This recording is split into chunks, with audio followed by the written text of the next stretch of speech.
বলে তাহলে নর্মালি কেমনে হয়? নর্মালি এভাবে হয় যে হচ্ছে আপনি রিস্ক বন্ড দিতে হবে, আপনি রিস্ক নিতে হবে, তার জন্য রিস্ক নিতে হবে, আপনার বাচ্চার জন্য রিস্ক নিতে হবে, আপনার জন্য রিস্ক নিতে হবে। এটা একটা পথ। আরেকটা পথ হচ্ছে আল্লাহর হুকুম মতো হচ্ছে নিজে নিজে জ্বরের মুখ খুলে বাচ্চা নেমে যায়, বাচ্চা মুখে চলে আসে, ডাক্তার সহযোগিতা করে। এই আরেকটা পথ।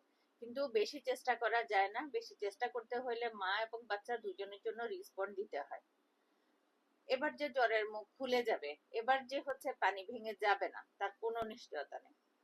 হবে না এরকম কোনো কথা না, হইতে পারে 2 নাম্বার সিজার হওয়ার পরে 3 নাম্বার বাচ্চাও অনেক সময় হচ্ছে নিচে নেমে আসে, নর্মাল ডেলিভারি হয়, নিজে থেকে হয়ে যায়, বাচ্চা নেমে আসতেছে। হ্যাঁ, প্রথমবার বাচ্চা উল্টার কারণে অথবা এক্লাম্পসিয়ার কারণে অথবা হচ্ছে পানি ভেঙে যাওয়ার কারণে সমস্যা হইতে পারে। তো এবার দেখা যাচ্ছে যে এবার কোনো সমস্যা নাই, বাচ্চা নিচে নেমে আসতেছে, জ্বরের মুখ খুলে যাচ্ছে, আলহামদুলিল্লাহ সবই ঠিক আছে, দেন পসিবল।